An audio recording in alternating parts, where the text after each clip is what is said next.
ଆଉ ନାହାନ୍ତି ବରିଷ୍ଠ ସିନେ ଅଭିନେତା ମିହିର ଦାସ। ଓଡ଼ିଆ ଚଳଚ୍ଚିତ୍ର ଜଗତର ଜଣାଶୁଣା ଅଭିନେତା ମିହିର ଦାସଙ୍କର ପରଲୋକ ହୋଇଯାଇଛି। ଚିକିତ୍ସାଧୀନ ଅବସ୍ଥାରେ ଏକ ଘରୋଇ ହସ୍ପିଟାଲରେ ତାଙ୍କର ଦେହାନ୍ତ ହୋଇଛି। ତାଙ୍କ ପରଲୋକରେ ଓଡ଼ିଆ ସିନେ ଜଗତର ଏକ ଅପୂରଣୀୟ କ୍ଷତି ହୋଇଛି। ଅଲିଉଡର କାକା ଭାବେ ପରିଚିତ ଭେଟରାନ୍ ଅଭିନେତା ମିହିର ଦାସଙ୍କ ଘର ମୟୂରଭଞ୍ଜ ଜିଲ୍ଲାରେ। ପିଲାବେଳେ ହିଁ କଳା ପ୍ରତି ତାଙ୍କର ଦୁର୍ବଳତା ଥିଲା। ସେ ପ୍ରଥମେ ଆର୍ଟ ଫିଲ୍ମରେ ଅଭିନୟ କରିଥିଲେ। ତାହା ଥିଲା ସ୍କୁଲ ମାଷ୍ଟର, ଯାହା ତାଙ୍କୁ ଆଗକୁ ବଢ଼ିବା ପାଇଁ ରାସ୍ତା ଦେଖାଇଥିଲା। ଆଉ ତାପରେ ସେ ଗୋଟିଏ ପରେ ଗୋଟିଏ ହିଟ୍ ବ୍ୟବସାୟିକ ଫିଲ୍ମରେ ଅଭିନୟ କରି ଅଲିଉଡର ସ୍ୱତନ୍ତ୍ର ପରିଚୟ ସୃଷ୍ଟି କରିଥିଲେ।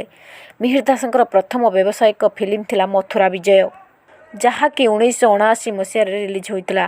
ସେ ଫିଲ୍ମ ତାଙ୍କୁ ରାତାରାତି ଷ୍ଟାର ସଜାଇ ଦେଇଥିଲା ଆଉ ସେ 3 ଦଶନ୍ଧି ଧରି ଅଲିଉଡର ରାଜ କରୁଛନ୍ତି।